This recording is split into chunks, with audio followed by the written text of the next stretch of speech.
Thanks for following us back to another episode of In Horror We Trust.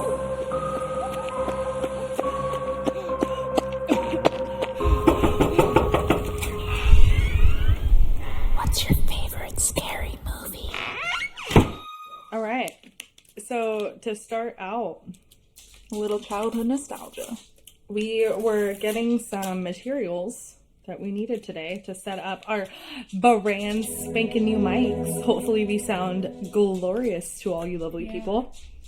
And so we saw Pop Rocks and we decided to bring on some Nostalgia. All right, ready? These are gonna be freaking great. Yeah, Ready and they're for gonna it. be everyone's favorite flavor. Okay, don't hate on grape. I'm not hating Stop on it. I'm not hating on it. I can admit that it isn't my favorite, but I do like it a lot more than I used to as a kid. In all fairness, the only flavor they had left was grape, so it's not like she had much of a decision. Now my least favorite flavor is like orange. I love oranges, but orange flavored candies. I'm such a weirdo. I love orange. I love grape and I love orange. The one that I don't like is cherry. Whoa! I think cherry. I think cherry tastes like medication. Like it tastes like cough drops. fair. I get And that. I'm not into that. I get that. But I I definitely mean- prefer strawberry though. Yeah. Cherry. Oh, absolutely. But I think people think that about grape, but Yeah, I used to, but now not so much. I love it. All right, you All ready? right. Let's do this.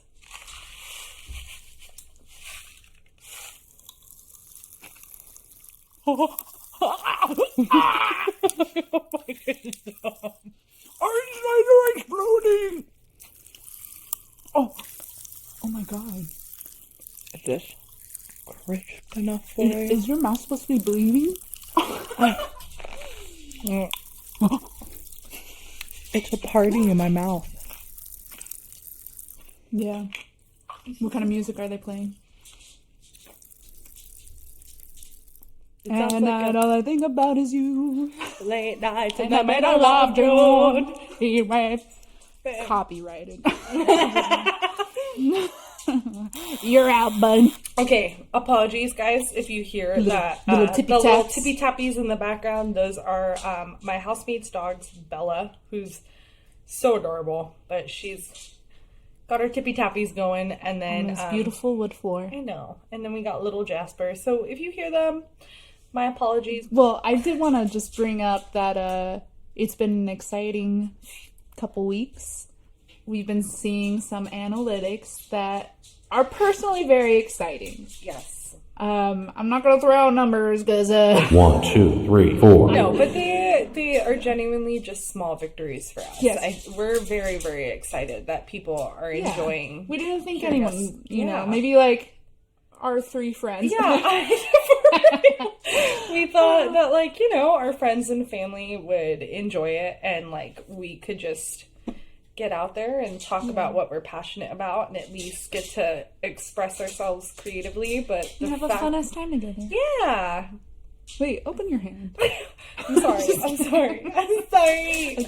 But at the same time, it's been a fun ride, and to see that other people are enjoying us as well is really cool. Like, we both didn't think this was going to happen this quickly. Yeah, and creating our socials, Twitter and Instagram. Yes. So far. We are planning to create a TikTok. Absolutely. Probably a Facebook, but Facebook and Instagram are Kind of tied you know, together. yeah. Yeah. But seeing on Twitter, like kind of connecting with other podcasts, Yeah. starting to connect is really exciting. Super exciting for us. Other horror We love that. podcasts. Yeah. We So want to make all the friends. yeah, thank you for listening, and I hope you keep listening. Yes, please. And can I just put a little tidbit in? If you are listening to us and you are enjoying hearing us talk about all sorts of fun things, please do us the great honor of possibly rating us. We would truly, truly appreciate that. It takes a couple seconds. You don't have to write much. Just give us whatever stars you think we deserve. And yeah, we would very, very much appreciate it. So, Cheers to that. yes, we are celebrating Women's History Month. Yes. a whole month, but you should celebrate women every fucking month. You should celebrate women every fucking day. Every fucking second. You can't say one thing without celebrating women. You can't. But yeah, let's kick it off with our favorite Dames of Death. Ooh, I like that. Dames of Death. It just came off the top of my head. That was great. I think that should be the title of this Oh. episode. Dames of Death. You know, it being Women's History Month, we can't help but immediately think back to women just in film, period. And Chris and I, as we've told you before in a previous episode, we have both gone to film school. It is kind of a male-dominated industry, but how we've been seeing more women kind of show their faces and come up and decide, hey, this is what I want to do too. And Chris and I have worked with multiple amazing women. And these women are absolutely brilliant, and they have a fire deep inside them. Like, they are just so eager and wanting to get out into this field and make an insane, like, just footprint on film history. It's nothing but exciting to see what the future holds for not only film in general, but specifically for horror. And I think that, you know, seeing so many women want to come forth in this industry is really refreshing, especially for Chris and I, because we want to work with these eager women. We want to make big moves with fellow females, and to see it just growing and growing and accumulating over time it's warmed our hearts. Yeah. I know that. And so we thought, what better way to kind of celebrate all of this than to celebrate women in an episode? Two-parter too. Yes, absolutely. Because there's a lot to grow over, and there's a lot that we just want to gush about. Yeah, so I think we're gonna start this part with just the general perception of women historically in films and specifically in horrors, the evolution of that as we are seeing today, and some of our favorite, you know, notable women filmmakers, crafters, makeup artists, composers, you know, Producers, everyone. there's so many to be recognized that don't get enough recognition. Absolutely. So while researching a little bit for this episode, we came across, you know, little tidbits of data here and there on women being in the industry in general. And a notable one is that in a 2019 study, women accounted for 4% of special effects supervisors and 5% of claims to be inclusive and representative of people, especially in a genre like horror, where women are the core drive for almost every film. You would think the same energy would be kept behind the scenes as in front of the camera. Still, as more industries continue to be called out for those disparities, the women behind the action now deserve some recognition. So the possibility of growth in the industry is absolutely tangible. Yeah. And not only growth of women behind the camera, but also just of the types of characters that we see on the camera. And again, we're starting to see that today. Because as we know in history starting out, women are usually used as an object of desire, of lust. They're constantly sexualized. Absolutely. In film, and especially in horror. Or they're often used as the plot point of being the damsel in distress. Yes. And serving only as kind of fuel for the slashers or for the other male characters in the film. Yeah. There's like an idea that women who act in a sexual way deserve to be punished. And not only in horror, you know, a lot of times in dramas or just other films, you know, if there's a promiscuous woman, they're the downfall of the male protagonist at some point in the film. You know, they cause them, you know, a lot of trouble in the film. Absolutely. And I mean, that goes back, that whole thought of a female character goes back into horror movies for as long as we can remember. That's kind of like one of the quote unquote rules of horror is like, oh, don't have sex. Once you have sex, it's all over. Right. Exactly. And so usually the first person to have sex, which is usually a woman, in these movies ends up being the first one to die. Yeah. So it's like she's serving her purpose just as a sexualized character. And you look back at the classic films and all the posters are usually of a monster holding a woman who is in distress, but is very,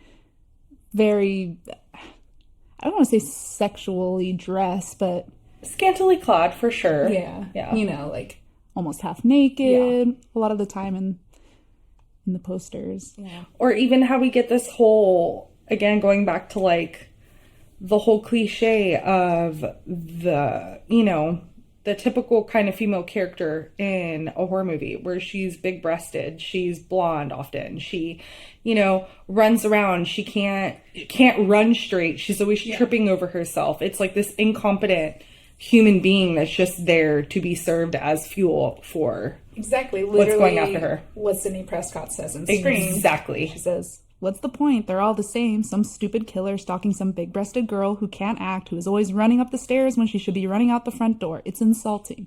Absolutely. Which is part of the brilliance of that movie because Sidney ends up doing the exact same thing. Yeah, but proving that, you know, she can get away. And yeah. They're breaking that rule while also teasing it. And then another, you know, point that I've seen being portrayed quite often in horror films is like this whole idea of a monstrous like kind of woman or like a monstrous body and that being female. And I think that stems from not understanding women completely. So it's like, oh, a woman is pregnant. Like, we got to put her in a situation of dire distress. And so they feel the need to create this character to kind of like almost create women into a monster in order to kind of like fear them. Well, I guess I'm kind of like referring to like maybe movies like Teeth. Have you ever seen that one? I have not, but I have seen that. Where it's like promiscuity is always viewed as this like horrible thing. Like in society and in, you know, horror movies in particular. And so in this movie, they have a woman who has literal teeth in her vagina. Yes. And she goes around killing the men that have abused her. And it's turned around to make it look like she's the villain because she's protecting herself from being abused by literally giving her teeth in her vagina. Yeah. But all she's doing is reclaiming ownership of her own body. Right. It's just interesting to see how that kind of element plays in the representation of women in film often over and over again. Right. Yeah, I actually have just a good couple quotes from Jess Joho for an article she wrote for Mashable called The Best Women-Centric and Feminist Horror Movies when I was researching this subject. She said, women in horror movies make for strange bedfellows, yet also simultaneously one of the most fruitful marriages in all of film.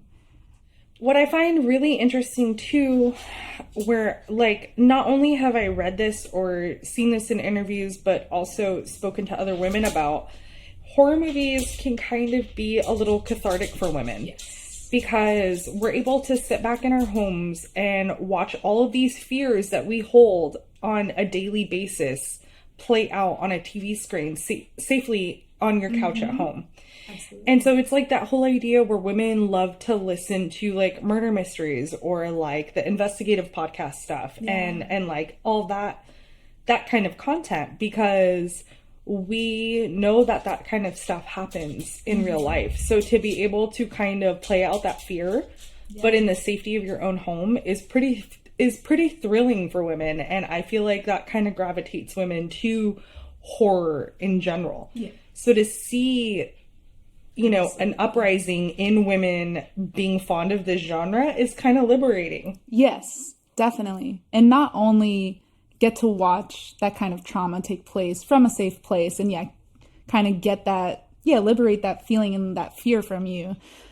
But it also, in most instances, gives them a chance to see a woman fight back and make it out and defeat that fear. Yeah, and sometimes fight back to an extent where women who have gone through that trauma may not have been able to do in their real life. Yeah. Like, for instance, with movies that deal with really tough subject matter like rape revenge. Yeah. Like with stuff like Glass House on the Left or Revenge. Very and sensitive. those are very sensitive topics, and they're really hard to watch, and people kind of sit there and wonder, like, why would you watch that? Mm-hmm. Like, that doesn't sound like a fun time.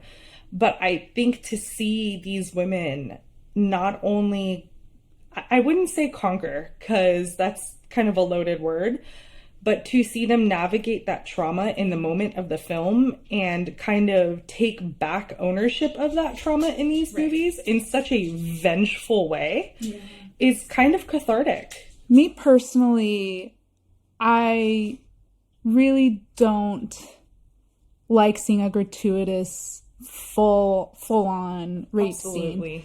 And I'm not knocking the films. No. You know, you could still be a good film. But I just think it's unnecessary, and especially for, you know, people who have that as a real trigger, you know, from past experience, they probably don't want to relive that so visually. And so that's why I really like movies that can allude to that in not such in an overt way, but they allude to, like, It Follows. Yes. It Follows, and Jennifer's Body specifically. Those two movies are brilliant. Yeah, they do it in such a great way that keeps you engaged, but also like maintains the gravity of the situation. Absolutely. And conveys that seriousness and that torment and trauma. I'm so sorry if you guys can hear that in the background. That is Belly chewing on one of her rubber bones. Hi, Beals.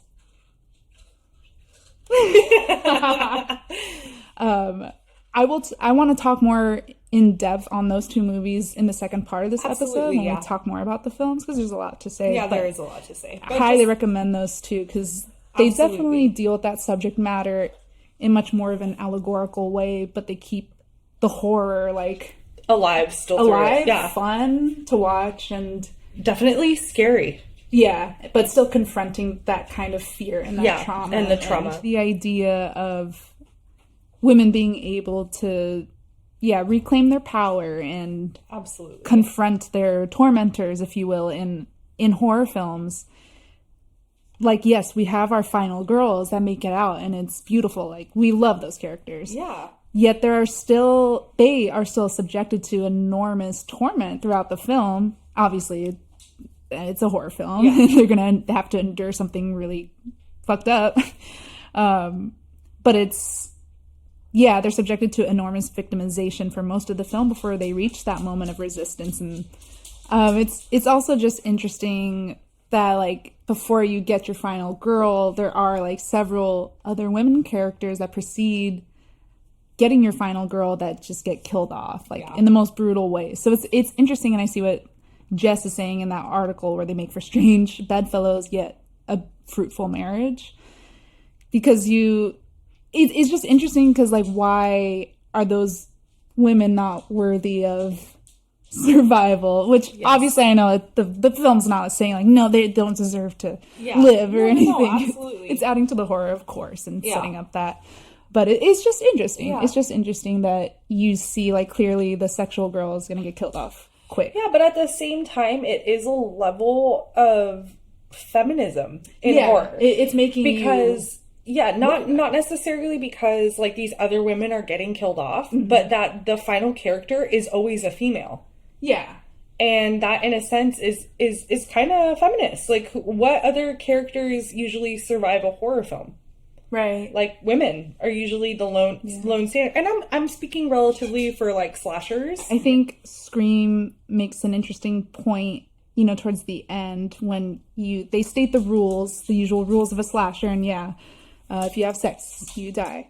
And then at the end, you know, Sydney has sex with the killer, but she makes it out. Yeah. Like, you know, that was probably the first film to really slap in your face that, like, any kind of, you know, a woman character can be a final girl. You know? Yeah. It doesn't have to be the virginal, like, non-rule breaking, like, never smoked a joint, never drank a beer, like. Yeah, so there's so many possibilities in horror films to really give women a platform and an avenue. Absolutely. to just reclaim their power. Yeah. Again, I know I say that phrase a lot, but at the end of the day, that's just the main thing. And not to say that women should have to always be portrayed as powerful. I think, speaking along of like what we were just saying, one of the quotes from one of my favorite female-led movies, Ginger Snaps. Ginger kind of says it best. I think it was Ginger that said it, but she said, which is Catherine Isabel. She's a phenomenal actress that has, worked in a lot of horror films. But she says, a girl can only be a slut, a bitch, a tease, or the virgin next door. And I think that it is great. And I think that there are a lot of newer films coming out in the genre that are proving that no, women are not just that in movies. And they can be more than that. Yeah, they can be very dynamic, have much more layers than, those very shallow archetypes. Yeah. And make it a fucking fun-ass horror film. Yeah. Dude. But, you were saying just the films we're getting more recently are really opening the door to all of this. Absolutely. It's like been a horror renaissance. It really has. It really has. I feel specifically for women. I feel like it's like almost an awakening. Yeah. For women in horror. Yes. Yeah.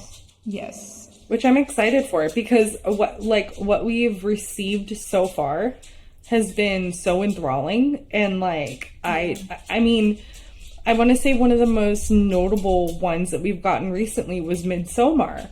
Yeah. And again, working through traumas and whatnot, which was unbelievable. And I'm excited to see what's to come because all these women are so badass. And again, not just more roles for women, but filmmakers and just positions on the crew. I mean, for God's sake, most recently, the woman who directed Candyman. Nia DaCosta. Yes, there we go. Dude. And that's not like some small little niche horror film. That was like a big budget blockbuster that everyone had been waiting to see. Highly anticipated. Yeah. And absolutely. So here to see more of that. It's a whole nother thing, just women of color in the industry. Obviously, on screen and off screen. And going back to another quote from Jess's article, I agree with her saying, until we allow a fuller spectrum of women to be both the creators and subjects of horror films, we cannot say that feminism has reclaimed the genre from all its gatekeepers. Absolutely. Yes, there are a lot more women of color getting into the industry and into horror, but it's trickling in. It's trickling in. Definitely. I saw this kind of online, just in regards to not even horror, just in general, some new shows that have been focused on like a black perspective and a black story, and it's still at this point to where these stories are focused on their tragedy and their trauma. Absolutely. And I've seen people say that they are kind of over that and they want to just have some regular content, some regular fun content. Yeah, regular characters. Like, people of color can do just as, any other role than like a role that's specifically focused on that. Yeah. Even for females, and not having it be on a feminist issue, having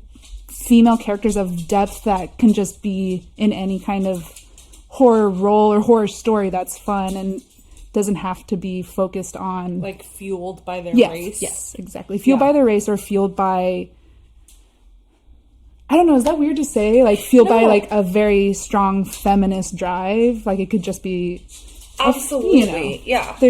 There needs to be just all around more horror stories and stories in general in film where women get very dynamic roles that, their motivation isn't driven solely by this goal of a feminist goal. Yeah, no, I hear what you're saying. So for instance, a story that's not that's not race driven, for instance, it being problematic that, their color or orientation or gender is the sole reason that they are in that role. Yes. Where it's just they're a normal functioning human being, just any other character in a film that doesn't have to be driven by something different. Exactly. And or them being different, excuse me. And obviously we do need some of these stories, but I just think moving forward to be fully inclusive. Yeah, and because those stories do have a time and a place where it is, you know, it's purposeful. It's done to raise awareness about, hey, like, there are certain disparities in society that we need to address. Yeah.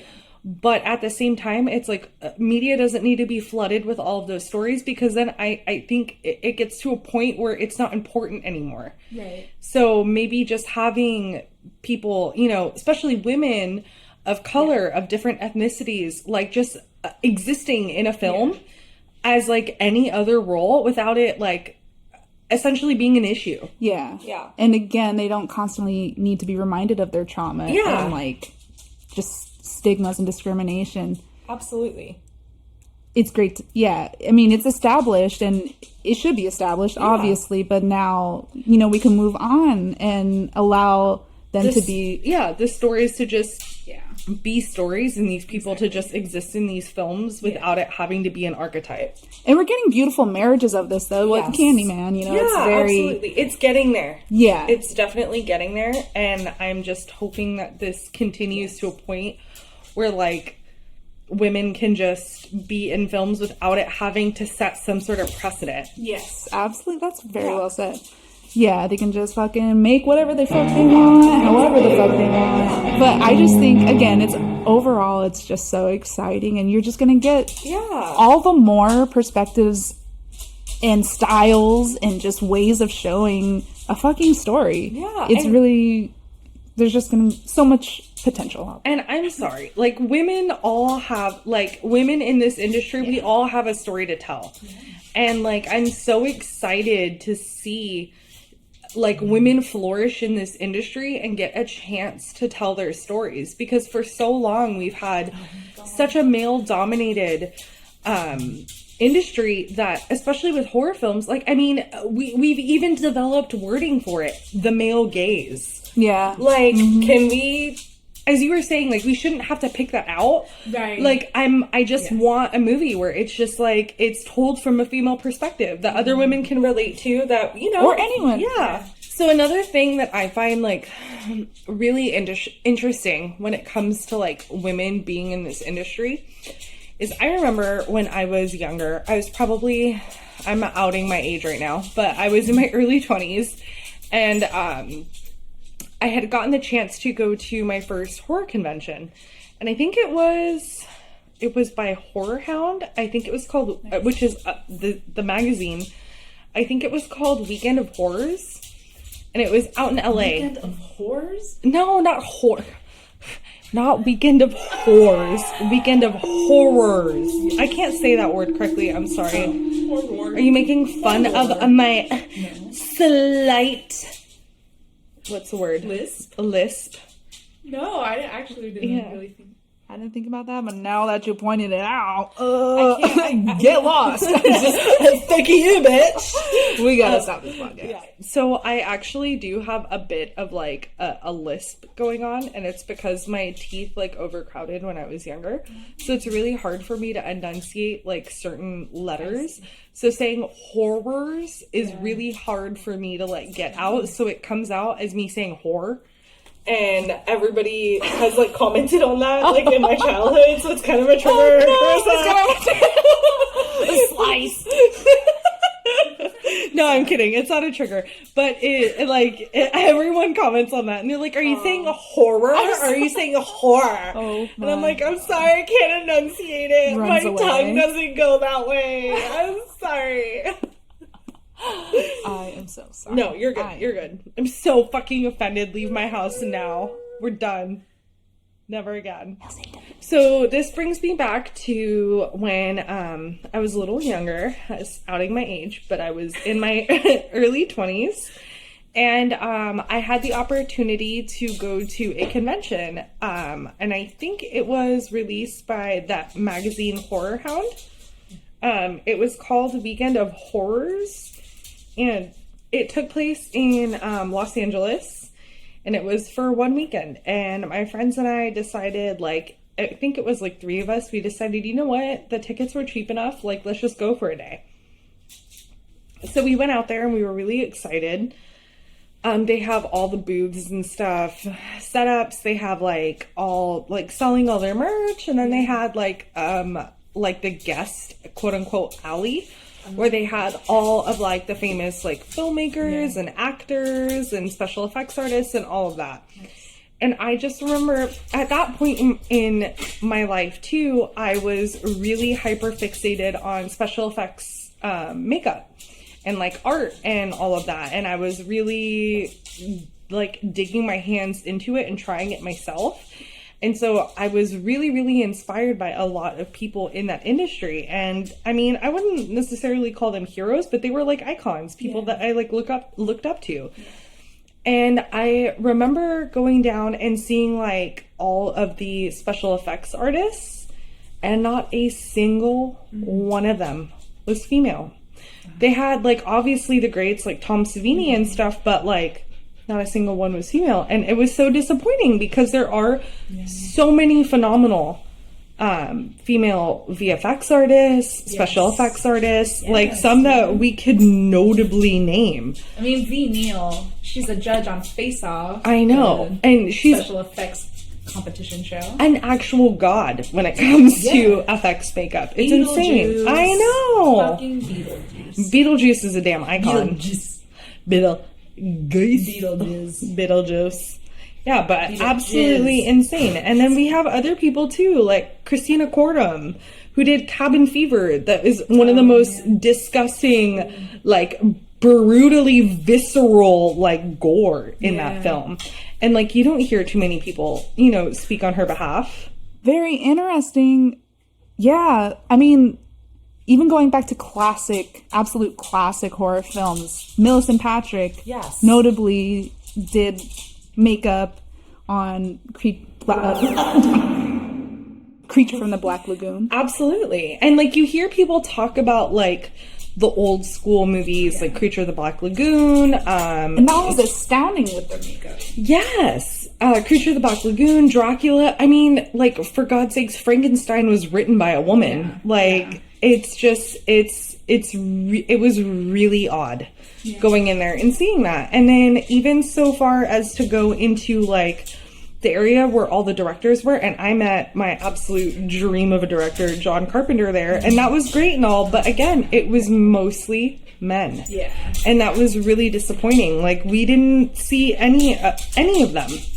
And don't get me wrong, a lot of the people there, I was so excited to meet. I was so excited to see. Their work? Yeah, love their work, but it was just glaringly obvious that it was mostly men. Yeah.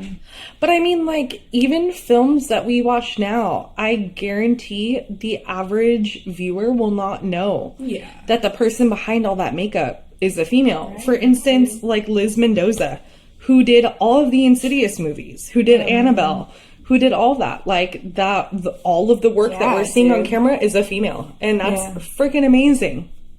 And I just don't think that they get enough recognition. Mons Ribe. You know, she's a notable makeup artist that works on a lot of Guillermo del Toro's films, which are often known for their makeup. Yeah. Pan's Labyrinth, Crimson Peak, The Orphanage. Christine's favorite. But it's interesting because you know what I realized? I'm so sorry to go off track. It's not The Orphanage that I don't like. I actually love that movie. It's The Orphan that I don't like. Fair. The Orphanage is great. I love that movie. And then I realized I was a little surprised that you said, I was like, oh. No. It's like PTSD whenever somebody talks about The Orphan. I'm like, why? Why is that movie so, like, why does everyone love it? That's why you were particularly triggered in Texas Chainsaw Massacre. The Orphans, yeah. But honestly, with those films, which you notice the makeup a lot and appreciate the makeup in those movies, I only hear it associated with Guillermo del Toro. Absolutely. Obviously, he made the films, you know. Yeah, it's part of his vision. But I've never heard her name really mentioned, and all those makeups are just incredible. Amazing. Incredible. Amazing. Or Doug Jones. I mean, obviously, okay. Yes, Doug Jones is incredible. He's an incredible actor, but he also gets all the credit for those characters. Absolutely. let's bring up the makeup artist too, you know. Absolutely. Made it what it is and look that way. Yeah, or but even... yes, Doug Jones, you're amazing. Oh my God. I know that we were speaking on Jennifer's body earlier, but weirdly enough, did you know, okay, so the director of that movie, her name is Karen Kasuma. Yeah. Did you know that she also wrote The Invitation? I didn't I didn't remember that. So wild, because they are so drastically different stories, but they are both so amazing in their own right. Yeah. And they both tell some pretty fucked up stories. Yeah. Yeah. Yeah, and again, that's, I mean, another kind of example of what we were talking about, in that full inclusivity would mean women filmmakers who don't just make films that are not on the female perspective. Yeah, they're not pigeonholed. Experience. Yeah. Yeah, absolutely. Yeah. Yeah, she is. Or typecast, or whatever the word for that is. Pigeonhole's good, yeah. Pigeon decapitation. No. I keep a pigeon in my pocket. Catch a falling pigeon and put it in your pocket. Save it for a crafty, a cutty day. Save it for a crafting moment. Speaking of actresses, Toni Collette. Can we give a moment Toni Collette? for Toni Collette if we want to talk about amazing women in film? I mean, you see her monologue just fucking viral. Gives you absolute chills. Yeah. I mean, I felt like I was cowering when she was going. I was like, Mom. Yeah, I remember we saw that movie together, huh? In theaters? Yeah. Yeah, I remember watching it and just seeing her on screen and just being like, what is happening? Like, she was so impressive. XX. Yeah, so XX is a pretty cool concept. So it came out in 2017, and it is horror, but it's a series of it's like an anthology. Yeah. So it's a bunch of little short stories, and they're all told by women, and they're really interesting. So the first one is called The Birthday, and then which is by Annie Clark. The second one is actually Karen Kasuma. Oh. And the story is called Her Only Living Son, which I remember, and it was pretty damn creepy. And then there's another by Roxanne Benjamin called Don't Fall. But the last story is called The Box, which was really interesting as well. Yeah, I've seen it. Yeah, and it was, and then there was one last one, I think, done by Sophia Carrillo, I think, which was really interesting. And it's just a massively cool collection of a bunch of stories, not only told by women, directed by women. It's mostly women, like female-fronted cast. Yeah. So it's really cool. I highly suggest anyone, if you take anything from today's episode, just please go watch a female-fronted movie. And XX is definitely a great one, because you get to see works of a bunch of different women and short little tidbits. So if you only have like 30 minutes to spare, pop it on and watch one. But yeah, it's on Hulu, so give it a shot. A new one that was very surprisingly pleasant to watch and feast our eyes upon was Are we talking about Fear Street? Yes, Fear Street, baby. Absolutely. Fear Street was so good. I'm partial to the 1991. Yeah, I think we watched that one together the first time. Oh, and we were so surprised, and it was just, I don't know, it almost gave me like chills watching it, because I would see so many other, Scream references. It felt like Goosebumps for the kids that turn into adults that are now watching Fear Street. Yeah. It had that very same quality to it. Directed by Lee Janiak. A movie that I love, that's dear to my heart, that's an old classic that I didn't even realize was directed by a woman, was Pet Sematary. Yeah. Mary Lambert. God damn. Oh my God. So many just like iconic pieces of entertainment. And most of the time you just don't know that these are made by women. Absolutely it's not yeah, most of the time in discourse that I see, films and classic films, if they were brought up, I don't hear the director and I don't hear, that it was a female director. Usually when you hear someone talk about this director, or you lead it by saying, oh, John Carpenter's film thing, it's usually men's names that people refer to in common conversation. Like, it's so rare that, and usually it's with other women that I'm talking to, that you hear them actually bring up. Absolutely. Their like pieces of work. You're